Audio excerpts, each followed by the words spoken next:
The dim light of the inn flickered as Lynn, a young girl with silver hair, trembled in fear. "Miss Vesti, please," she pleaded, her voice quivering. Her words were abruptly cut off as Vesti, the innkeeper's daughter, yanked something out of her hands with a sharp snatch. "KY?" Lynn cried out, her voice echoing in the quiet room. Vesti glared at her, hissing, Please stop. This looks much better on you," as she forced something on Lynn, who stood there, her hands trembling, her eyes wide with fear. I'm sorry, my lady. Please forgive me," Lynn stammered, bowing her head in submission. But Vesti was relentless, her anger palpable. "Ugh, the floor is a mess. Clean it up right now," she demanded, her voice cold and commanding. Lynn nodded frantically, trying to appease her, but Vesti wasn't done. "I don't want a single strand of your hair left in my room," she spat out. "Of course, my lady," Lynn whispered, her voice barely audible as she obeyed without question. Vesti continued, her tone sharp, "Bring water from my wash basin. If you forget again, I'll cut off all your hair." With a final slam of the door, Vesti left, leaving Lynn alone in the cold, silent room. Lynn sighed in relief. "I'm glad it didn't get worse." She retreated to a quiet corner, trying to calm herself. Vesti was the only daughter of Mr. Paul, the innkeeper, and she always got her way. Lynn knew tomorrow would be another busy day, so she needed to rest. The dawn broke with the familiar sound of a rooster crowing. "Cock-a-doodle-doo," it cried, signaling the start of another day. Lynn had spent most of her life in this inn, working tirelessly since she was a child. She was an orphan, and Mr. Paul had taken her in, though he never paid her for the work she did. Despite the hardship, she knew running away wouldn't guarantee a better life. The inn was bustling due to the festival, with guests filling every room. "Welcome. Is it just the two of you?" Lynn greeted some new arrivals, hiding her exhaustion behind a polite smile. The food was delicious, and the inn's reputation kept it full. Lynn knew she had to stay on everyone's good side, so she prepared herself to start cooking for the guests. As she worked, Vesti's voice rang out again, criticizing her every move. "Your hair is out, you little fool." Lynn's heart sank as she realized her mistake. "Oh," she exclaimed, trying to fix it. But Vesti wasn't done. "You touched your hat with those dirty hands," she scolded, her disdain clear. "I'm sorry," Lynn whispered, feeling the weight of Vesti's judgment. "I bet you don't even realize how dirty your face is right now," Vesti continued, forcing Lynn to wash her face immediately. Lynn obeyed, her hands trembling as she tried to clean herself. "It's not coming off?" she muttered, frustrated. Vesti's voice softened slightly, though her words were still sharp. "You should hide your hair. I heard some strangers are going around asking about girls with silver hair." Lynn's heart skipped a beat. "What? Someone's looking for girls with silver hair?" she asked, fear creeping into her voice. Vesti's response was casual, almost dismissive. "Why would I lie to you?" she asked, crunching on something. Lynn's mind raced. Eddie, the blacksmith, had mentioned something similar. "I hear some men in black came by asking for someone with silver hair," Vesti continued, the words sending a chill down Lynn's spine. Gulp, Lynn swallowed hard, realizing the danger she was in. "It seems someone important is searching for a plaything," Vesti added, twisting a strand of her hair absent-mindedly. Lynn felt a knot of fear tighten in her chest. "She's only 13, Vesti murmured, but her concern seemed fleeting. Lynn tried to push the thoughts aside, focusing instead on her work. Life for girls like her was hard, and she knew it. If they were lucky, they could work as housemaids. If not, they might end up in far worse situations. Everyone had told her that after her mother passed away. "I don't think about it much," Lynn admitted to herself, gritting her teeth as she continued her chores. She had to stay at the inn as long as possible. There was no other option. The door jingled as Josephine, a familiar face, entered.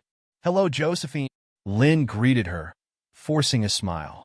"Welcome, Lynn," Josephine replied, ordering her usual pork haunch. Lynn couldn't help but frown as she prepared the order. "Again? Where does Paul spend all his hard-earned money?" Josephine asked, shaking her head. Lynn hesitated but eventually admitted, "Not as much as before." Josephine sighed, chopping vegetables as they talked. So he still does? I know you're not related, but I can't stand him knowing how he treats you when no one's around, she said, her voice filled with concern. Lynn nodded, grateful for Josephine's kindness. Here, I'll put in more than the order. Sneak in some bites when Paul isn't around, Josephine whispered, handing her the food. Thank you so much, Lynn replied, her voice filled with gratitude. As Josephine left, Lynn couldn't help but think of her mother. She's the spitting image of her mother, she thought, remembering how she used to smile when her mother was alive. But that smile had faded after her mother passed away. You poor thing, Josephine had said, and Lynn felt the truth of those words deep in her heart. As Lynn finished her chores, she heard a familiar voice. Lynn, it called. She turned to see Minos, a boy she hadn't seen in a while. Hi, are you running errands? She asked, surprised to see him. Yes, we ran out of ingredients, Minos replied, grinning. I haven't seen much of you since you started working at the inn, he added, handing her some food. I can't. I need to get back before Mr. Paul looks for me. Lynn protested, but Minos insisted. It will only take a minute. Have a few bites. Lynn hesitated, but eventually took a bite, savoring the taste. My poor arms. They're about to fall off. I wish someone would take these kebabs off my hands. Minos joked, swinging the food towards her. Lynn smiled, feeling a bit of warmth in her heart. Thank you, Minos, she said, taking another bite. Have another one. I have plenty more, Minos insisted, and Lynn obliged, feeling a bit better about her day. But the brief moment of happiness faded as Minos revealed his plans. By the way, I'll be working as a valet for a noble family, he said, his tone serious. A valet? Does that mean we'll never see each other again? Lynn asked, her heart sinking. I won't be coming back often since I'll be learning from the knights, Minos explained, trying to console her. I hope you'll hang out with me when I come home, he added, offering her a pinky promise. Lynn smiled weakly, her mind heavy with worry. Yes, I promise, she said, linking her pinky with his. Life always gives me something to look forward to, she thought, trying to hold on to that small hope. Before leaving, Minos gave her a final piece of advice. Oh, before I forget, you might want to lay low for a few days, Lynn, he said, his voice serious. Are you talking about the men looking for a silver-haired girl? Lynn asked, her fear returning. How did you know? Minos asked, surprised. Vesti told me, Lynn replied, her voice shaky. Better safe than sorry, Minos said, nodding. This is as far as I'll go. I don't want to run into Vesti, he added, turning to leave. Thank you, I'll be careful, Lynn called after him. Take care, Minos replied, disappearing into the distance. You too, Lynn whispered, feeling a chill run down her spine. When she returned to the inn, the door shut behind her with a loud bang. I'm back, she called out, but there was no response. Suddenly, she was grabbed roughly by the arm. What took you so long? Mr. Paul's voice boomed. Before she could explain, he threw her down, and she hit the floor with a thud. Kya! Lynn screamed, her voice filled with pain. Mr. Paul smirked, his eyes cold and unfeeling. Take a good look, gentlemen, he called out to the stranger standing in the room. Is this the child you were looking for? The men stepped forward, their eyes narrowing as they examined her. The silver-haired, blue-eyed girl, one of them exclaimed, his voice filled with malicious glee. Lynn's heart pounded in her chest as she realized the full extent of. As the group of men gathered around, one of them gasped in surprise. Oh my, she really has silver hair. His eyes gleamed with a mix of awe and recognition as he turned to Mr. Paul. Now, where's the compensation you promised? He demanded, his hands stretched out expectantly. The familiar sound of coins clinking echoed as Mr. Paul handed over the payment with a sly smirk. Thank you, kind sir, he said, a hint of satisfaction in his voice. Lynn stood frozen, her heart pounding in her chest as the reality of the situation began to sink in. Why are you just standing there? Go with these men. Mr. Paul's sharp voice snapped her out of her daze. What do you mean, Mr. Paul? Lynn's voice trembled with fear as she tried to comprehend what was happening. Mr. Paul sneered, his tone dripping with condescension. You still don't get it, do you? You have a new master now. Someone bought you from us, silly girl.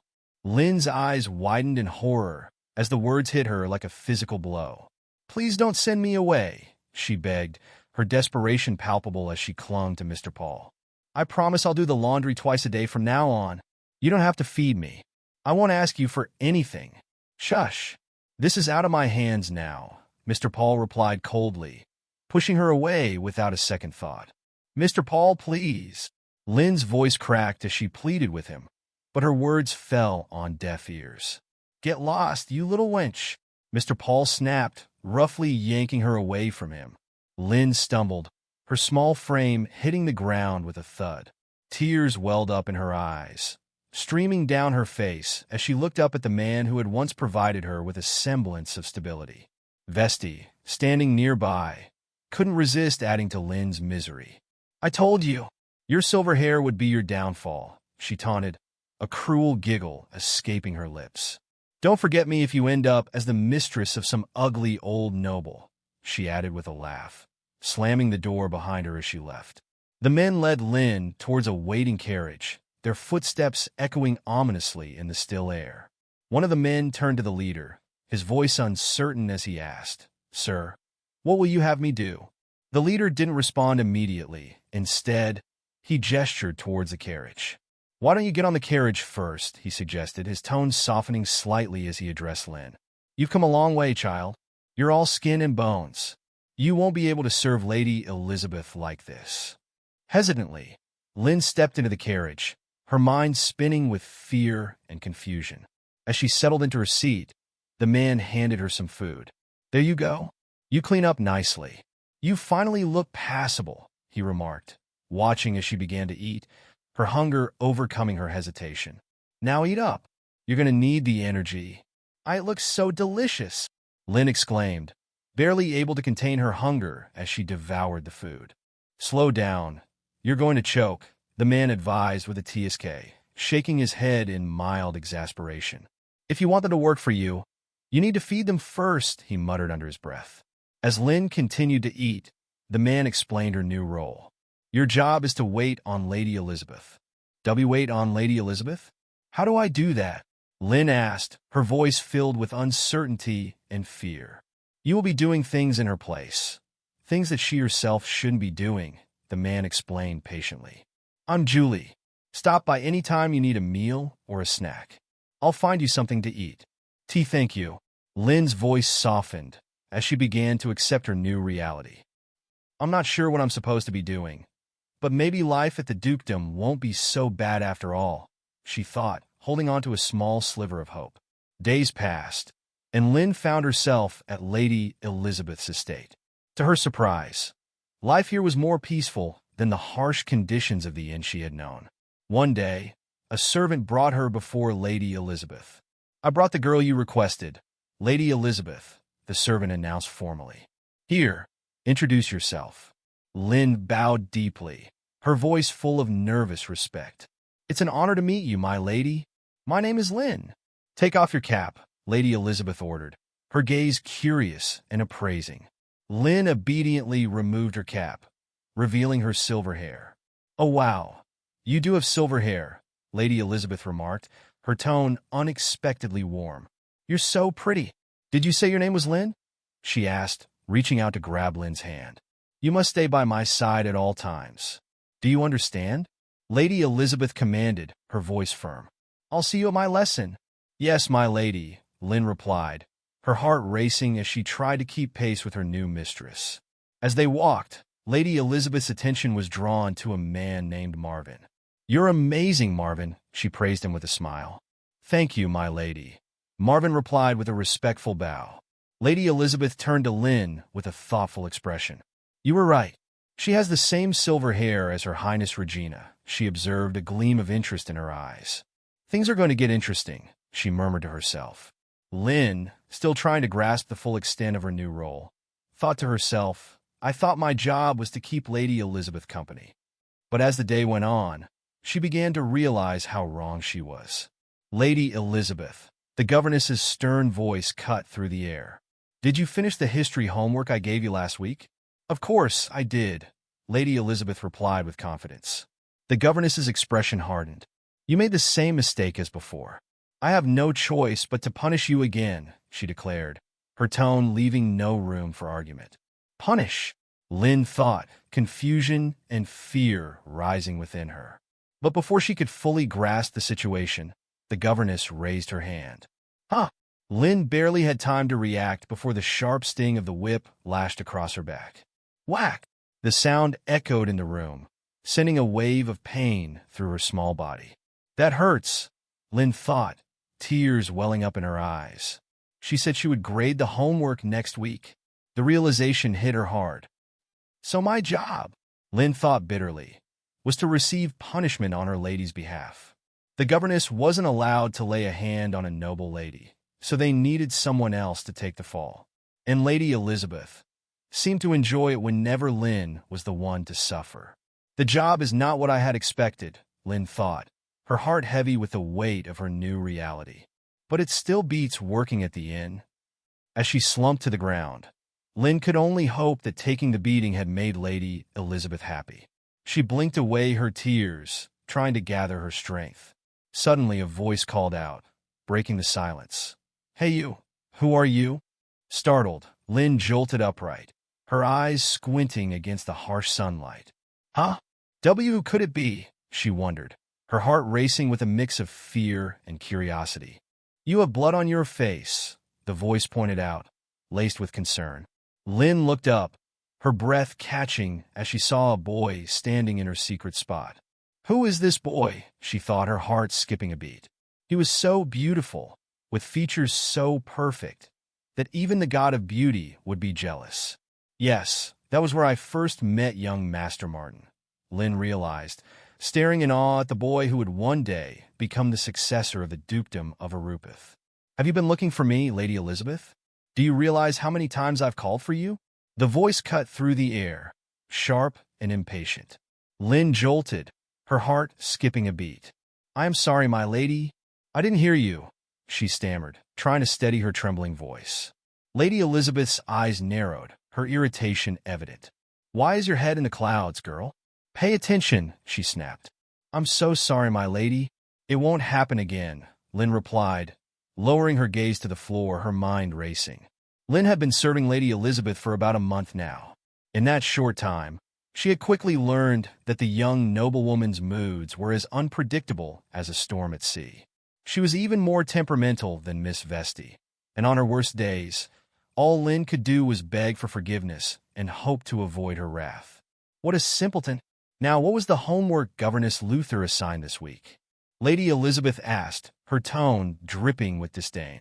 As she asked you to study the founding flag of the Trona Empire, Lin responded, her voice barely above a whisper. Ugh, why do I need to learn about some silly flag? Go to the library and bring me some books, Lady Elizabeth ordered, waving her hand dismissively. What kind of books, my lady? Lin asked hesitantly. Lady Elizabeth rolled her eyes. Are you serious? History books, of course.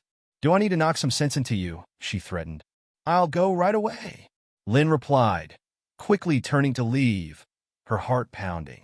Initially, Lin had been grateful when Lady Elizabeth had offered to teach her how to read and write. But now she understood that there was a reason behind her kindness. The more Lin learned, the more homework Lady Elizabeth forced upon her. However, despite the constant demands, these errands were a welcome reprieve from the harsh beatings of Governess Luther. They allowed her to visit the Grand Library of Duke Irupith, a place filled with nearly every book published in the Empire. If she ever got a day off, she'd love nothing more than to spend it there, lost in the pages of a good book. Will these be enough? Lin murmured to herself as she selected a few books from the shelves. Maybe I should grab just one more? Take what? A voice suddenly asked from behind her. Lin jumped, nearly dropping the books. Ah, I am sorry, I didn't mean to startle you, she exclaimed, turning to face the source of the voice. It's fine. Thank you, young master, she quickly added, her heart racing as she realized who it was. Her heart always seemed to race whenever he was near. Are you researching the founding flag of Trona? The young master asked, his tone curious. Yes, Lady Elizabeth asked me to get some books, Lin replied, her voice wavering slightly. She makes you get her books? Finding the right ones is part of the homework. She's a terrible student, he remarked, shaking his head. Please pretend you didn't see me here. young master. These 3 books won't be enough. Governess Luther is hard to please, Lynn pleaded, her eyes wide with worry. That she is. Do you need help? The young master offered, his tone softening. Why you would help me? Lynn asked, surprised by his kindness. Sure, I've studied this before, he said with a reassuring smile. Thank you, young master, Lynn replied, feeling a wave of relief wash over her. But first, he paused, reaching out towards her. Huh? Lynn blinked, unsure of what he was doing. You should take off your cap. Your hair is very pretty. Hasn't anyone ever told you that? It reminds me of the Milky Way, he said, his voice gentle. No one's ever said that before. A commoner with hair the color of royalty. People just point and gossip behind my back, Lynn admitted, feeling a lump form in her throat. Of course, you don't have to take it off if it makes you uncomfortable, he quickly added. I'll do it. I'll do as you wish, young master, Lynn said, her heart swelling at his kindness. He's kinder than I thought, she mused to herself as she slowly removed her cap. Why do I hide my beautiful hair under a cap? Here, take these books as references, the young master said, handing her a few more volumes. Oh, thank you, young master. I look forward to seeing your hair again, he added with a playful wink. Why, yes, young master, Lynn replied, blushing furiously. As she turned to leave, she overheard a whisper. Is she the new girl Elizabeth brought in? She had scars all over her face and body. That's crossing the line, even for Elizabeth. I hope I can. I'm going to ask you one more time, Lady Elizabeth. I hope you tell me the truth this time. Governess Luther's stern voice echoed through the corridor. You didn't work on the homework, did you? This is far more advanced than what I'd expect from you. It's clear someone else helped you. Governess Luther's eyes narrowed as she spoke, her voice sharp but measured. I'll let this slide one last time. But if you receive help again, I'll have no choice but to inform your father. Lady Elizabeth's face twisted with indignation. I told you I did it. Are you accusing me of lying? Her words were laced with anger, her tone rising. Well, it's just that this essay is much more well-written than anything you've submitted before. The governess replied, her observation as much a challenge as it was an accusation. Elizabeth's temper flared. What did you say? I am the daughter of the Duke of Erupith. I'm more than capable of turning in a finely written essay. Her voice shook with rage, disbelief in her eyes. The governess remained calm, though her gaze flickered momentarily toward Lynn, who stood trembling nearby. I should stop here, she thought, her mind racing. If this continues, that little girl won't be able to survive. Understood, my lady. I believe you, she finally conceded, turning to leave the room, her expression carefully neutral. As she walked away, Lynn's voice, barely more than a whisper, broke the silence. And my lady? Elizabeth's response was instantaneous and brutal. She slapped Lynn hard across the face, the sound echoing in the room. It may be my fault after all. I deserve to be punished. Wouldn't you agree, Governess Luther? She sneered, her words dripping with venom. The hits came swiftly, one after another, whack, slap, thwack, slap, each blow more vicious than the last. Finally, Governess Luther intervened, her voice firm. That's enough, my lady. Elizabeth froze, panting, her fury barely contained. What do you mean? That's enough, she demanded, her eyes blazing. You said the essay was too advanced for my level. I've disappointed you, and I deserve to be punished. Elizabeth spat, bitterness coating her words. I hope you won't be disappointed the next time I hand in my homework. I'll be more careful. Today's lesson is over, my lady, the governess declared, her tone final. Understood, Governess Luther. I shall see you next time.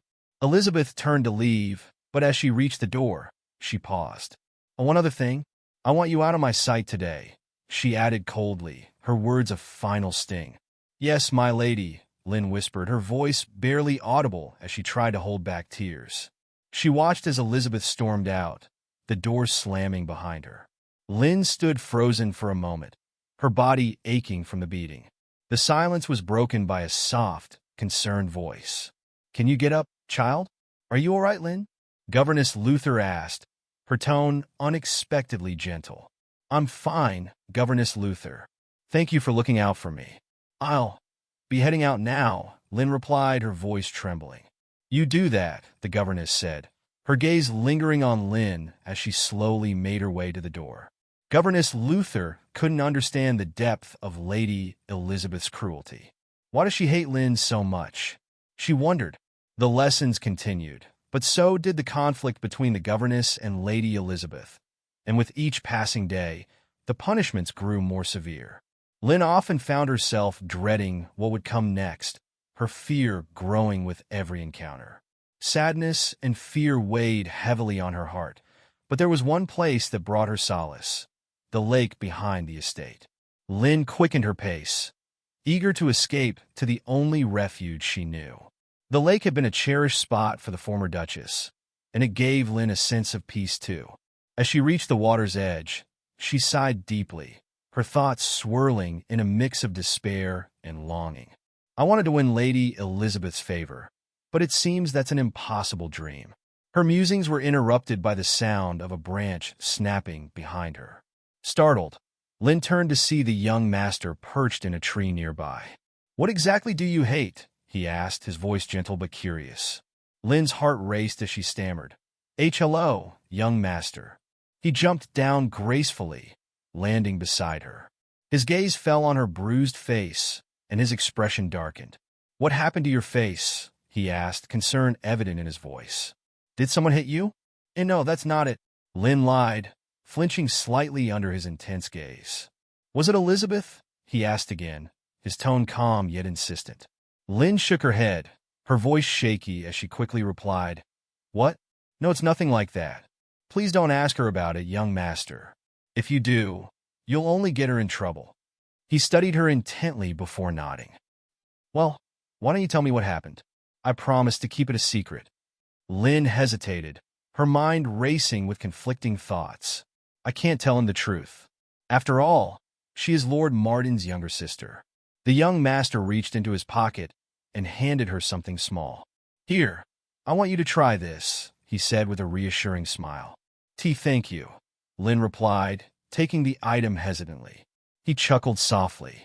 How can you thank me when you don't even know what I'm giving you? He teased, his tone lightening the mood.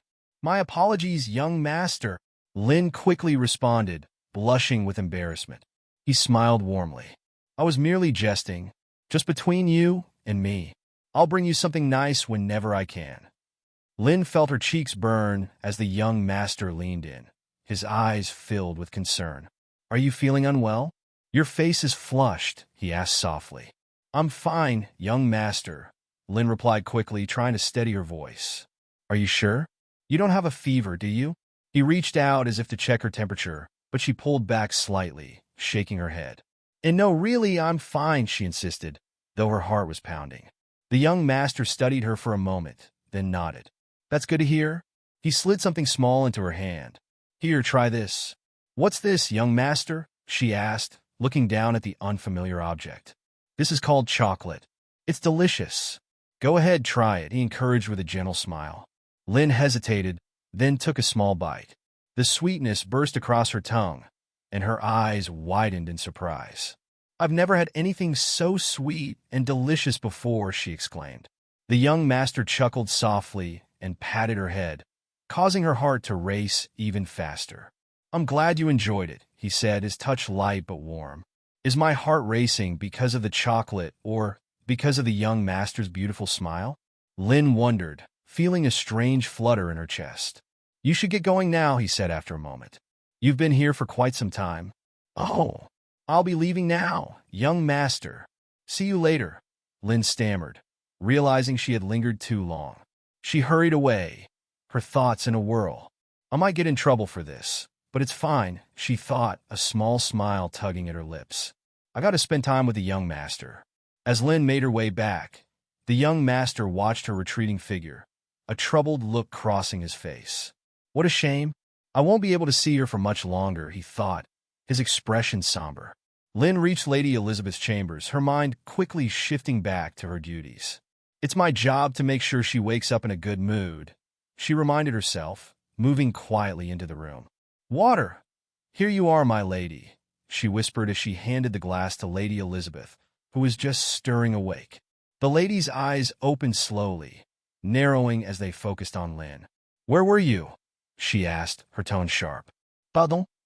Lin replied, startled by the sudden question. "I thought you would follow me right away. Do you know how uncomfortable I was without you?" Lady Elizabeth's voice dripped with irritation. That's not true, Lin thought, but she knew better than to argue. There are plenty of other servants who could have attended to her. Instead, she lowered her head. "Apologies, my lady. I went to the kitchen." "Why?" Lady Elizabeth's voice was cold, pressing for an explanation. "I told them to prepare refreshments for you, my lady," Lin answered, her voice barely above a whisper. "Refreshments? Do you think I'm a pig like you?" Elizabeth sneered, her eyes flashing with disdain. Lin winced but kept her composure. "I know you enjoy candles after your nap," she said, trying to placate her. Elizabeth huffed, waving a hand dismissively. "Fine, go fetch me some," she ordered, already losing interest. Lin rushed to the kitchen, where the cook greeted her warmly. "Hello, Lin. Are you here for her lady's refreshments?" "Yes. Could you give me the candles I requested earlier?" Lin asked, hoping they were ready. "Of course. I expected you'd stop by around this time," the cook said, handing her a tray of the delicate pastries. "And here, take this with you. It's delicious." "Oh, you don't have to?" Lin started, but the cook insisted, pressing the treat into her hands. "I can't serve it because of the shape, but the taste is the same. Go on, enjoy it," the cook encouraged with a kind smile. "Thank you for always looking out for me," Lin said, deeply touched by the gesture. The cook sighed, her expression turning somber. "I heard from Muriel that her lady hit you again. When will she learn to control her temper?" Lin shrugged, trying to dismiss it. "Well, it didn't last long today," she said, trying to sound indifferent. "Now get going before her lady becomes angry with you," the cook urged gently. "Thank you. I'll see you later," Lin said as she hurried out of the kitchen, her heart heavy with the kindness she had just received. The cook watched her leave, muttering to herself, "That poor thing. She's such a good girl and a hard worker. So why does her lady treat her so badly?" Lin, meanwhile, prepared herself for another task. "Are you sure you'll be all right?"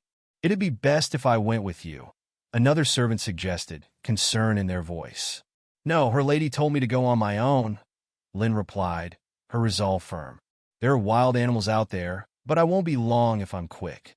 There's a reason I'm heading out to the forest at this hour," Lin thought as she trudged along the path. "Lady Elizabeth said a visitor was coming soon and ordered me to pick wild strawberries for Lord Philip." She quickened her pace, not wanting to stay in the woods any longer than necessary. "I'm sure I'll be fine if I'm quick about it," she reassured herself, though a sliver of doubt nagged at her. As she gathered the strawberries, she overheard voices from nearby. "Did you hear?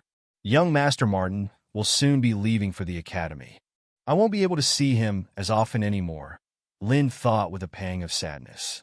Suddenly, a rustling sound from the bushes made her freeze.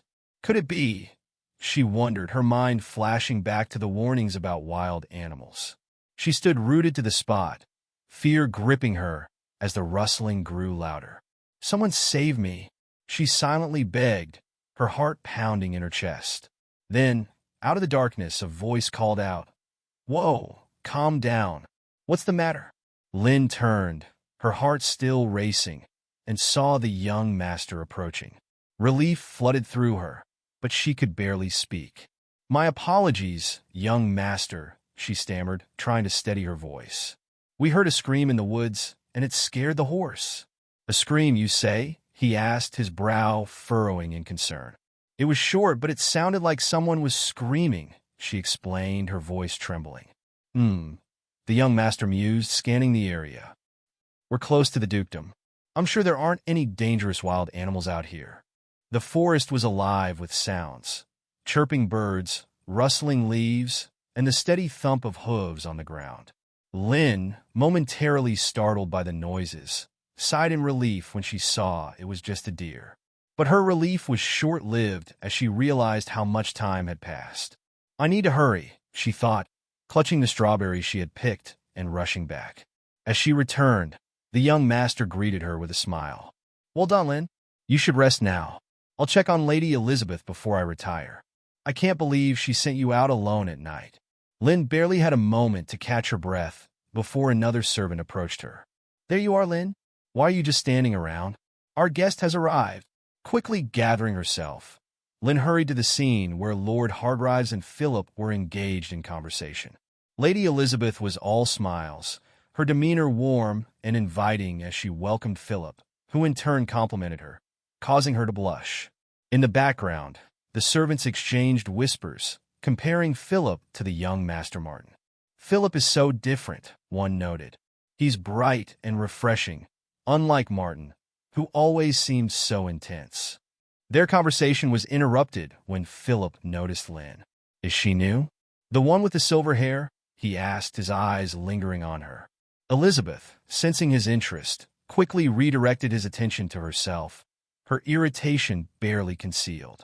Plans for a picnic in the forest were soon underway, with Elizabeth eager to show Philip the most beautiful parts of the estate. Lynn was assigned the task of guiding them, though unease settled in her stomach. Muriel, another servant, noticed Lynn's anxiety and offered to help, but Lynn, determined to fulfill her duties, politely declined. The next morning, as they prepared to leave, the servants exchanged compliments on their appearances.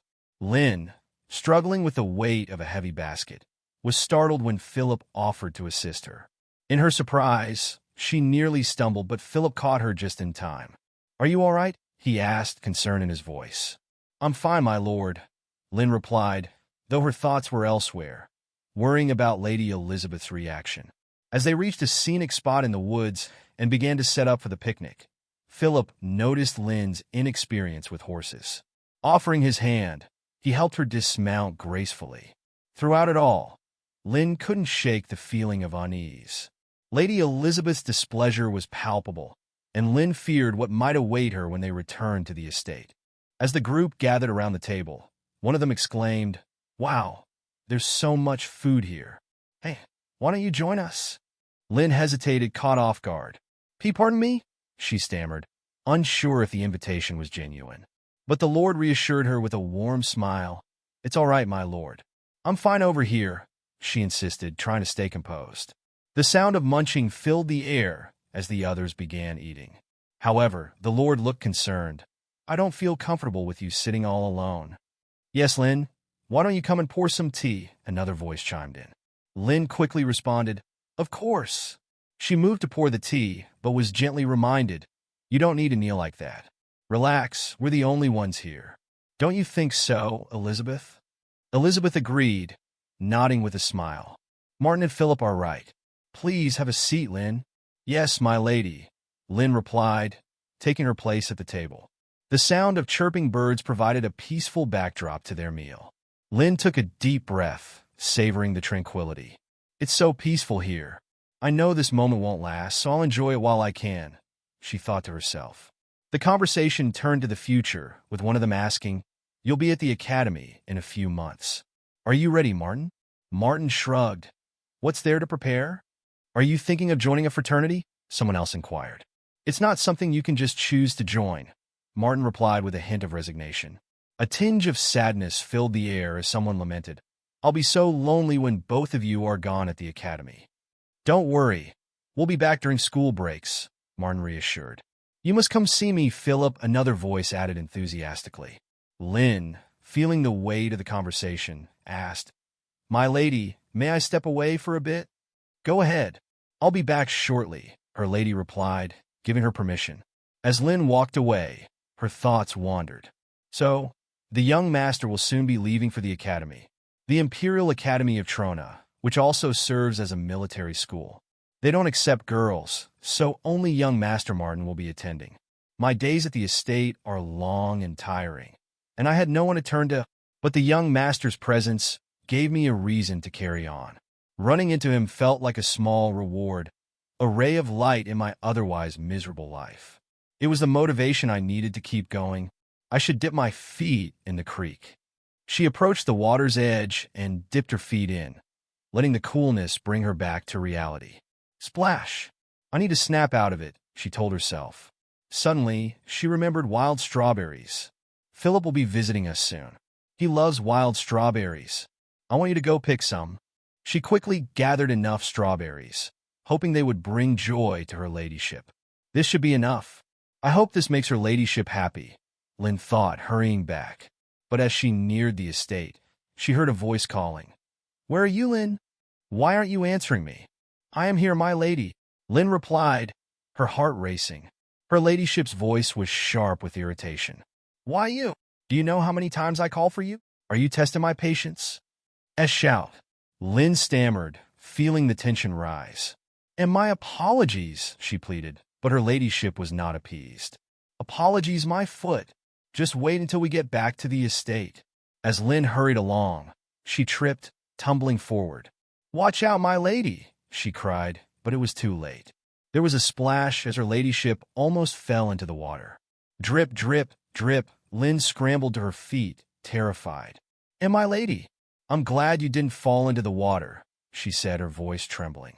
But her ladyship was furious. With a swift motion, she struck Lin. Ah! Lin gasped, pain radiating through her. This is all because of you. Will it take another beating to knock some sense into you? Lin's body trembled with fear, her breath coming in ragged gasps. Tombe, tombe, huffa. She couldn't stop shaking. Suddenly, a rustling noise broke through the tension. What's wrong, Elizabeth? Someone called out, concerned. The group approached, their expressions filled with worry. We heard a loud noise. What's going on here? Oh dear, someone murmured, noticing Lin's distress. A gentle hand reached out to her. Are you all right, Lin?